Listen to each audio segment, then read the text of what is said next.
France Info. On est ensemble pour une demi-heure, comme tous les matins, avec Jean-Michel Apathy. Bonjour Jean-Michel. Bonjour Fabienne. Gilles Bornstein est là aussi, avec Guy Birenbaum, et notre invité ce matin est candidat à l'élection présidentielle, président de l'Union populaire républicaine. Bonjour François Asselineau. Bonjour. Vous êtes candidat pour la première fois à l'élection présidentielle. Vous annoncez une surprise lors du premier tour de cette élection qui aura lieu le 23 avril. De quelle surprise parlez-vous ? Je pense que les résultats réels ne seront pas conformes aux sondages qui sont diffusés dans les grands médias. Et ce qui me permet de dire cela, c'est que d'une part, je vais sur le terrain, je réalise des meetings où il y a énormément de monde. À Lille, il y avait 1500 personnes, et pas seulement du monde, mais une grande ferveur. Et puis je suis abordé régulièrement dans la rue par des gens qui me disent « c'est formidable, continuez ». Et puis la deuxième chose... C'est les électeurs, tout ça, à votre avis ? Je pense qu'il y a beaucoup d'électeurs parmi eux. Je ne pense pas que tous seront forcément électeurs, mais ce que je sais, c'est qu'il y a énormément de monde à mes meetings, et beaucoup plus que aux meetings de personnalités peut-être plus connues. Et puis ce qui me permet de le dire aussi, c'est Internet. C'est sur les réseaux sociaux. Dès qu'il y a un sondage où mon nom figure, eh bien, figurez-vous que je fais quand même des scores tout à fait spectaculaires. Combien ? Et pas seulement. Allez regarder. Non, mais quel chiffre ? Allez à Candidat 2017, par exemple, qui est un sondage où il y a des milliers de personnes qui s'expriment. Mais vous allez voir. Et puis, par ailleurs... Vous ne pouvez pas le dire ? Non, je vais vous donner. Vous dites, on fait des chiffres tout à fait extraordinaires. Bah oui, donnez-nous-les, voilà, c'est tout simple. Eh bien, il se trouve, par exemple, sur ce site Candidat 2017, où il y a à peu près 5000 personnes qui votent chaque jour. D'accord. Eh bien, j'arrive en tête avec Mélenchon. Voilà. D'accord, bon, d'accord. Et je crois qu'on peut voter deux fois. Pardon, monsieur Asselineau, je ne veux pas vous toucher, mais on peut voter deux fois, trois fois. Ah non. Allez-y. C'est pour ça que je vous dis d'y aller. Vous verrez que vous ne pouvez pas voter deux fois. Et puis, par ailleurs, il n'y a pas que ça. Ma chaîne YouTube, par exemple, la chaîne YouTube de l'UPR, on a dépassé les 11 300 000 vues, alors que, par exemple, celle de monsieur Macron en est, je crois, à 1,5 million. Donc, ce sont des sondages ce sont quand même des mouvements. Indices. Ce sont des indices, voilà, qui me paraissent. Je ne dis pas qu'ils sont révélateurs nécessairement, qu'ils sont forcément statistiques, mais ils sont révélateurs de tendances de fond de la société française. Et alors, justement, cette tendance de fond, vous l'avez évoquée lors de votre meeting à Lille, et je vous propose que nous vous écoutions. Quand je suis arrivé à Orly, je suis sorti, j'ai cru un instant que j'étais Madonna. Vraiment ? Oui, je suis arrivé. Honnêtement, c'était le lendemain du débat. L'émeute. Écoutez, moi j'ai connu quelque chose que je ne connaissais pas dans ma vie. D'accord. C'est arrivé dans un endroit public, un lieu public comme Orly, où il y avait plus de la moitié des gens qui se relevaient à mon passage, qui chuchotaient, qui voulaient prendre des selfies, venir me saluer, voilà. Et dans l'avion, tout le personnel de bord est venu me saluer. Et puis pendant le vol, il y a une hôtesse qui est venue me dire si vous avez été formidable hier au débat, on est tous derrière vous. Est-ce que je peux avoir un autographe ? C'est l'effet débat, donc. Je pense que le débat a joué un rôle important, oui, c'est vrai. D'ailleurs, ce débat a permis aux Français de découvrir qu'il n'y a pas 5 candidats, qu'il y en a 11, et que parmi les 6 autres candidats, ceux qui avaient été écartés de TF1, eh bien, il y en avait qui avaient des choses à dire, des choses intéressantes à dire. Alors, parmi ce que vous dites, votre grand projet, c'est le retour au franc.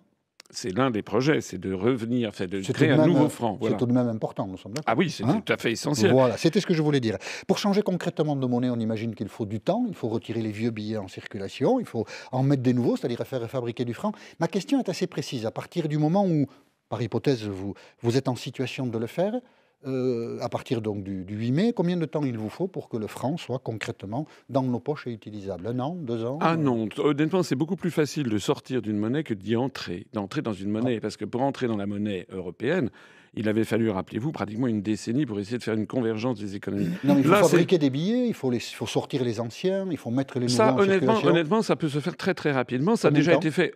Vous allez sourire, mais ça peut se faire en l'espace de 3 jours. Il suffit. Oui, d'accord. Oui, parce que fabriquer on va vérifier, c'est intéressant. Oui, non, attendez, pas imprimer des nouveaux billets, mais ce qui se fait dans ce genre de situation, ce qui s'est déjà fait de nombreuses fois, par exemple lors de l'éclatement de la couronne austro-hongroise, vous savez, toutes les monnaies plurinationales de l'histoire ont éclaté. Par exemple, l'Empire austro-hongrois, par exemple l'Union soviétique, etc. Et à ce moment-là, très rapidement, on crée des monnaies. Alors, l'affaire des billets est presque un détail, mais ça n'est pas tout à fait un détail. Ce qui se passe dans ce genre de situation, en cas d'urgence, c'est que pendant un week-end ou pendant 4 ou 5 jours, on met des coups de tampon ou des timbres secs sur les billets existants, par exemple dans les banques qui travaillent par exemple plusieurs week-ends, et puis qui montrent que ce sont des billets qui sont devenus des billets de francs, le temps d'imprimer des nouvelles coupures. Vous n'avez pas peur que ça affole les gens, que je sais pas... Non, mais moi, ce qui devrait affoler... C'est compliqué de toucher à la monnaie, il faut avoir des preuves. Il faut que ça soit fait sérieusement, autrement qu'avec des tampons. Non, mais après le temps... Mais c'est ce qui s'est fait très souvent, c'est ce qui s'est fait dans ce genre de situation. L'Empire austro-hongrois, mais... Ben, c'était au début du XXe siècle, mais je peux vous dire, écoutez, toutes les monnaies... Attendez, au-delà de ce détail, pourquoi toutes les monnaies plurinationales de l'histoire ont-elles explosé? C'est quand même ça la réalité. En réalité, une monnaie, c'est une solidarité nationale éprouvée par un peuple. Et on n'en sort pas. Le problème qui se pose avec l'euro, c'est pas d'en sortir, c'est d'y rester. Parce que le débat n'a jamais eu lieu encore pendant cette campagne. C'est vrai que c'est un débat technique, mais il faut savoir qu'actuellement, on assiste à une divergence considérable des soldes Target 2. Est-ce que je peux vous montrer ceci? Oui. Vous pouvez. Je peux vous montrer ça. C'est un graphique que tous les Français devraient avoir à l'esprit. On a ici l'évolution depuis l'entrée de l'euro. Ça, c'est le solde de la balance des paiements courant à l'intérieur de la zone euro au bénéfice de l'Allemagne. Et ça, c'est au détriment de l'Italie et de l'Espagne. Il faut savoir qu'il y a 800... Ça monte beaucoup pour nos auditeurs, ça monte beaucoup du côté des Allemands. Ça veut dire quoi?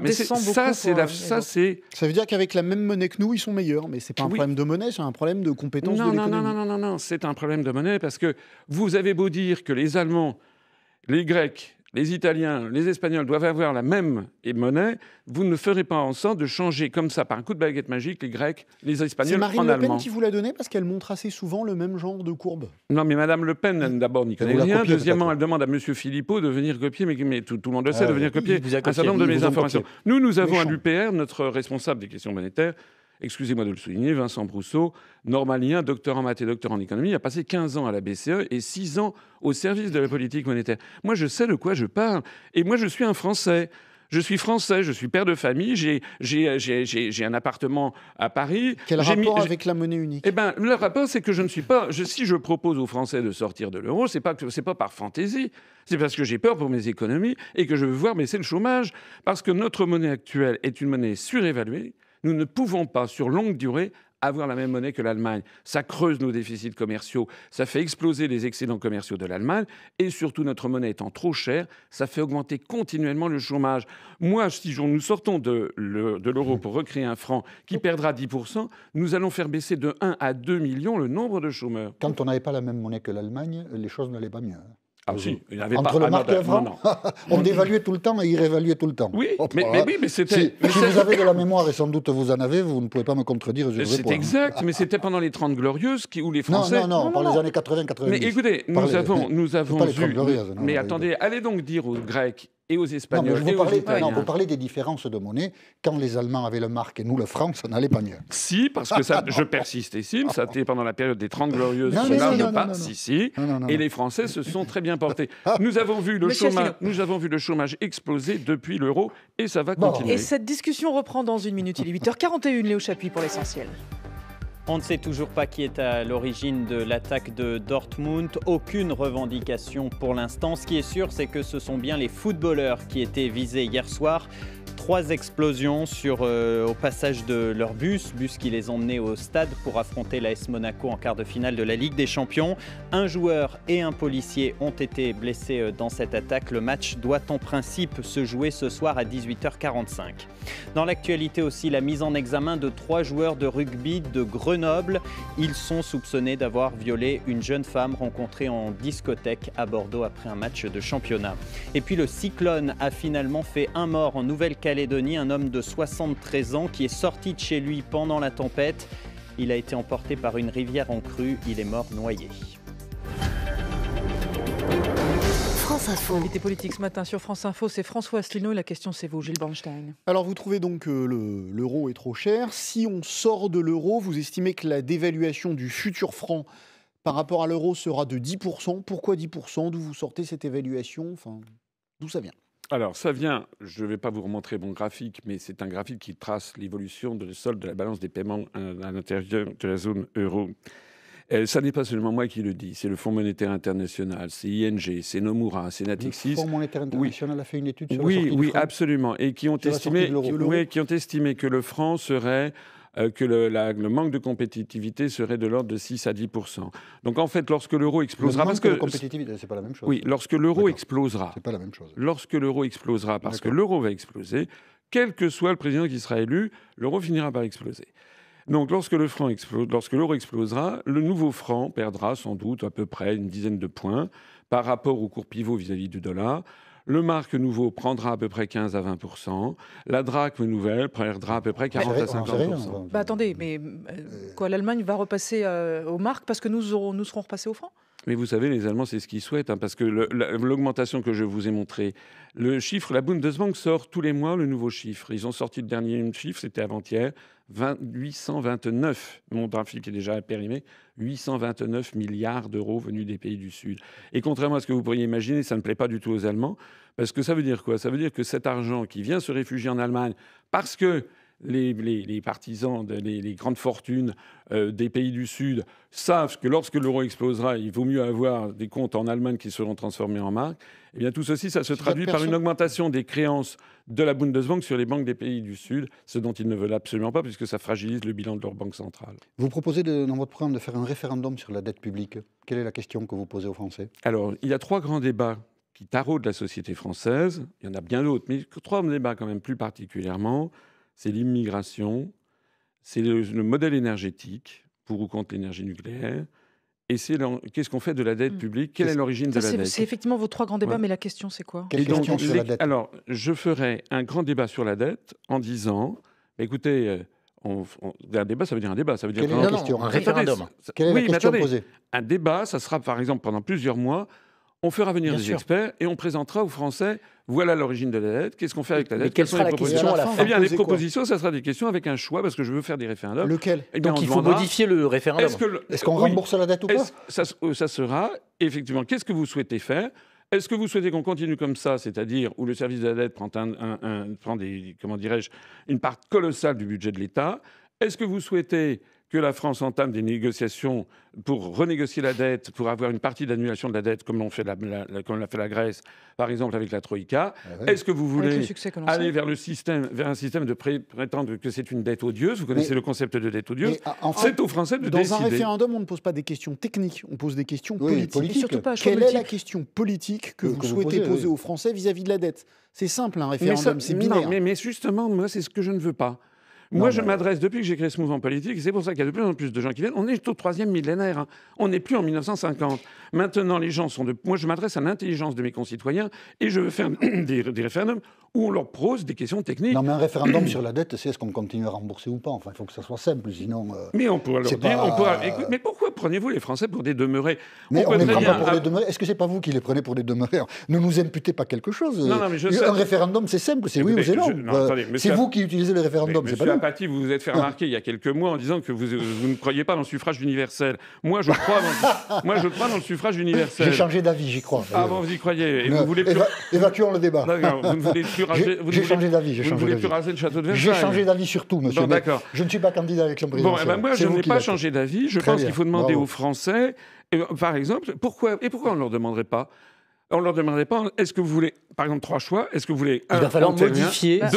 Donc, on va modifier. Oui, mais de toute façon, j'ai des projets de modification. Vous allez devoir modifier la Constitution. Absolument. Avec un référendum d'initiative populaire que je propose aux Français et avec également un référendum dont disposerait le chef de l'État. Actuellement, le référendum a mauvaise presse dans notre pays parce que tout le monde pense au plébiscite de la famille Napoléon. Et la façon dont pouvait l'utiliser Charles de Gaulle. Là, j'y pensais pas. Non. Moi, je voudrais un référendum où le président de la République pose honnêtement des questions aux Français sans que lui prenne parti. Et il dit, écoutez, moi, je ne prends pas parti, mais voilà les choix qui vous sont faits. Est-ce que le rôle d'un politique, monsieur Asselineau, et d'un président a fortiori, c'est pas justement de prendre parti et de dire, voilà ce que je ferai? Non, le rôle du président de la République, il est fixé par la Constitution française. Il est le garant de l'indépendance nationale. Si les Français, dans un référendum, font un choix qui ne vous convient pas, parce que vous aurez une opinion sur la dette. Alors, si les Français font un choix qui ne vous convient pas, vous allez faire une politique qui ne vous convient pas? J'ai déjà dit, conception du pouvoir. Non, j'ai déjà dit et je répète. Écoutez, c'est quand même ce qui s'est passé avec Jacques Chirac en 1995. On en parle de vous, là. Oui, mais Chirac, en 2005, il a fait un référendum. Il a appelé les Français à voter oui au référendum sur la Constitution européenne. Les Français ont dit non, il est resté. Moi, je dis qu'il...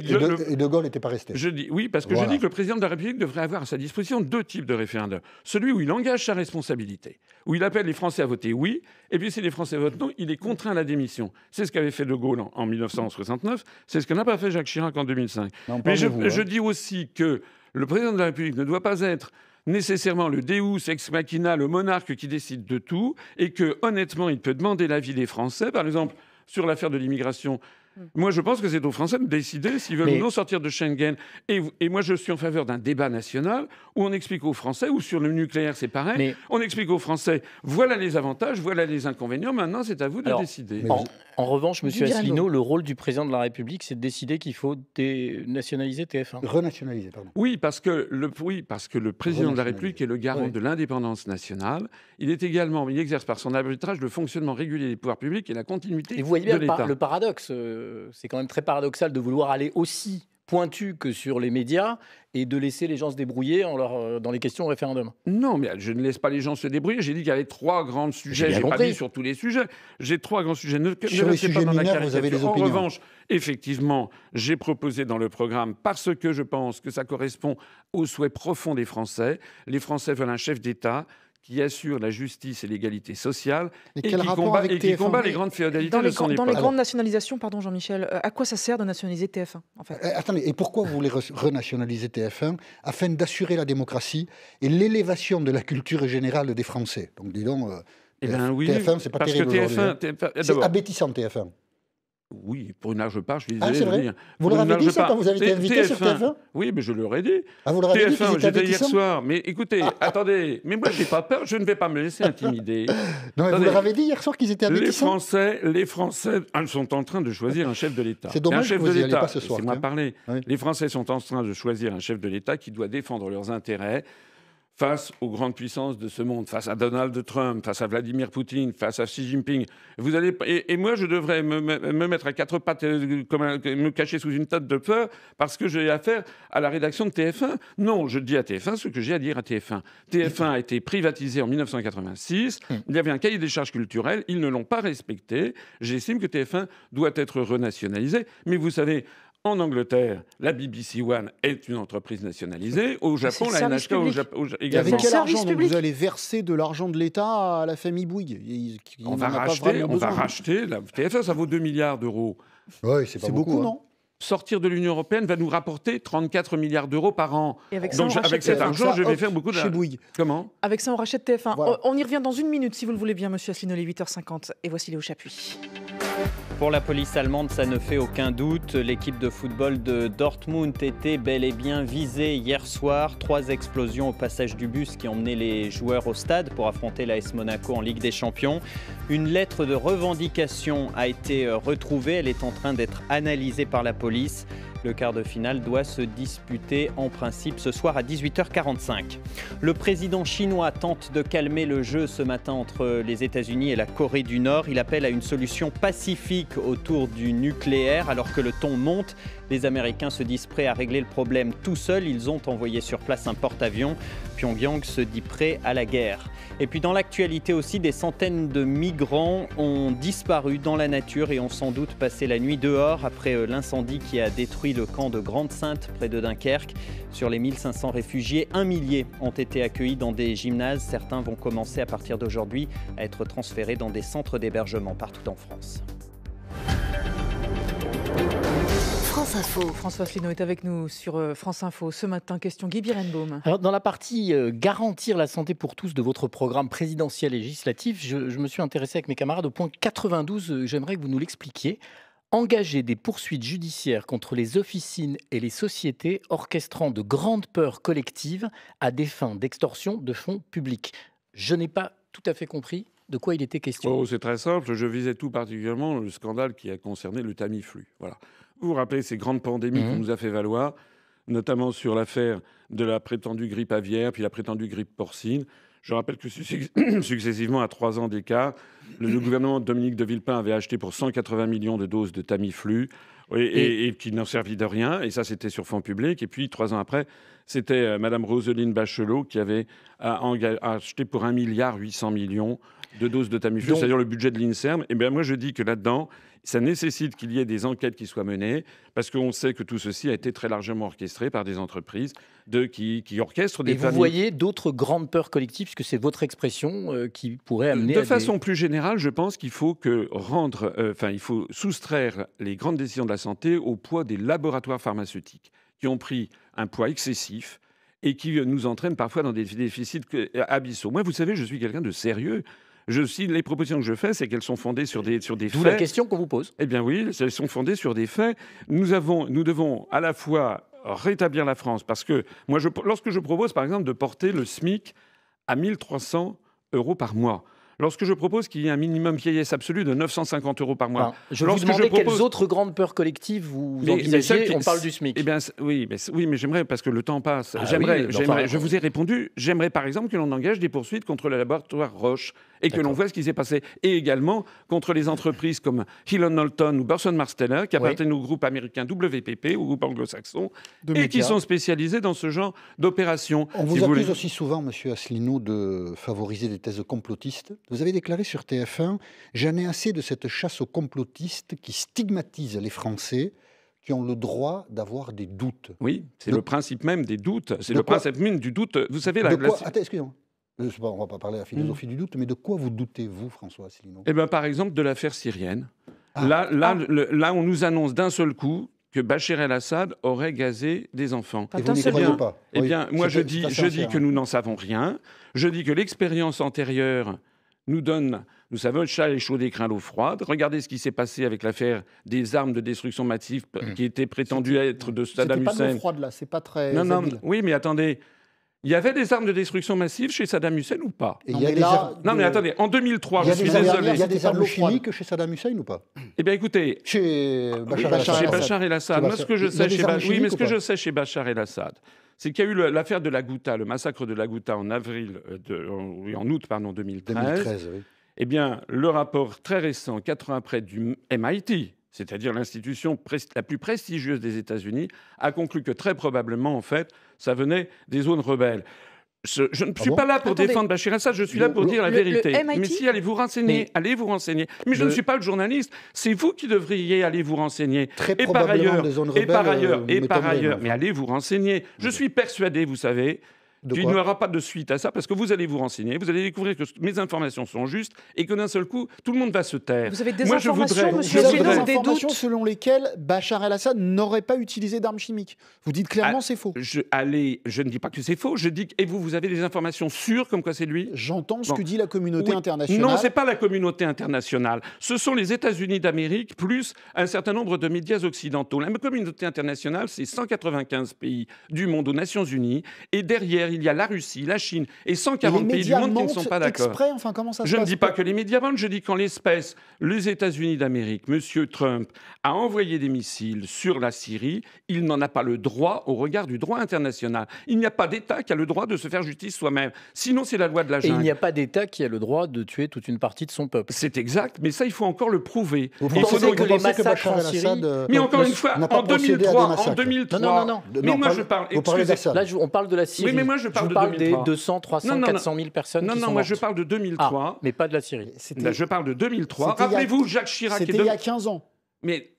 je peux parler ou pas? Sinon, bien sûr. Mais on peut vous poser des questions. En 2003, il y a eu des armes prétendues de destruction massive. C'est pour ça qu'il y a eu la guerre contre l'Irak. Rappelez-vous, le secrétaire, M. Colin Powell, secrétaire d'État, qui à l'ONU avait osé agiter une fiole en disant c'est le bacille du charbon. Les États-Unis sont intervenus, avec d'ailleurs une partie des États membres de l'Union européenne, mais pas la France, parce que Jacques Chirac avait dit non, justement parce qu'il n'y avait pas assez de preuves. Le résultat, après 10 ans, c'est quoi? 1, il n'y avait jamais eu d'armes de destruction massive. Les seuls qu'on avait, c'était les États-Unis eux-mêmes. 2, il y a eu plus d'1 million de morts, et c'est un pays ruiné, et c'est un pays où se développe le terrorisme. C'est ça que vous approuvez? Eh bien, sur l'affaire syrienne, il y a eu la destruction des armes chimiques qui a été faite en Syrie à la demande de la Russie et avec le contrôle des Nations Unies. Est-ce que tout a été détruit? Je n'en sais rien. Mais vous non plus, vous n'en savez rien. Et vous voulez m'intimider pour dire que... Pas du tout, non, vous voulez m'intimider pour me dire que les États-Unis... Personne ne veut vous intimider, monsieur. C'est une tentative vaine à laquelle personne ne veut vous intimider. Non, parce que je suis comme l'aurait été Charles de Gaulle en l'espèce. Je ne me laisse intimider par personne. Moi, je suis pour que la France soit le porte-parole du droit international. Le droit Ça veut dire international qu'il- n'est pas à géométrie Est-ce que variable. ça veut dire, du coup, vous parlez qu'il faut de renouer avec une politique de paix dans votre programme, est-ce que ça veut dire qu'il faut parler avec Bachar el-Assad? Vous dites bien qu'il faut sûr. parler avec les Russes, avec la Turquie, on parle avec Bachar On aussi. parle- on La parle- solution, elle peut venir de Bachar. On parle avec tout le monde. D'ailleurs, écoutez, il y a encore une dizaine de jours, c'était pas moi qui le disais, c'était le président des États-Unis soi-même, qui, soit dit en passant, me paraît être une espèce de Tsipras américain, c'est-à-dire qui fait un revirement complet par rapport à ses promesses électorales. Moi, je veux effectivement qu'on parle avec tout le monde. On va quand même pas en lancer la France, par exemple, dans un risque de guerre avec, à terme, la Russie, qui est quand même la deuxième puissance nucléaire Gilles mondiale. Bonchal, une toute dernière question, hyper vite. Oui, en cas de deuxième tour, Marine Le Pen et Emmanuel Macron, qui est l'hypothèse la plus couramment admise aujourd'hui, qu'est-ce que vous faites? Je pense que d'abord, ça ne sera pas le deuxième tour, n'opposera pas Mme Le Pen à M. Macron. D'ailleurs, bien audacieux est celui qui peut savoir qui oppose qui Mais sera si présent au c'était deuxième le cas, tour. vous pourriez voter pour Marine Le Pen? Mais écoutez, je verrai. Vous ne l'excluez pas? Vous l'excluez pas? Si j'étais Madame Le Pen, je ne ferais pas ce que je fais. Madame Le Pen. Non, c'est d'abord, pas la question. Vous êtes pas Mais pour Madame moi. Le Pen ne Non, propose vous pas de m'excusez sortir. Si vous de étiez voter au deuxième Françoise tour Madame pour Le Pen ne Madame Le Pen. propose pas de sortir de l'Union européenne et par ailleurs, Madame Le Pen a toute un volet de son programme qui est Vous l'antithèse n'excluez pas du de mien. voter pour Madame Le Pen au deuxième tour? Si, tout à fait, j'exclus de voter Vous pour Madame Le excluez, Pen madame. au deuxième tour. Oui. Ben, c'est dit. Merci, monsieur Et Asselineau. merci à tous. On se retrouve demain.